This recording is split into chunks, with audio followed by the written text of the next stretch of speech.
आदमी ने धीरे धीरे लड़की के कपड़े उतारे। उस रात से वह आदमी की साथी बन गई। जैसा कि निकला, यह एक विशेष स्थानीय प्रथा थी।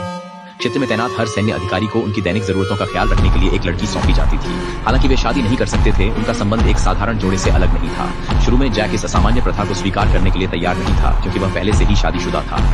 लेकिन सरदार ने उसे बताया कि इस व्यवस्था को ठुकराना पूरे कबीले के प्रति अपमान का संकेत माना जाएगा। कोई विकल्प न होने पर जैक ने अनिच्छा से सहमति दे दी। हालांकि उसने इस बात पर जोर दिया कि वह लड़की अन्ना के लिए सिर्फ एक दोस्त रहेगा।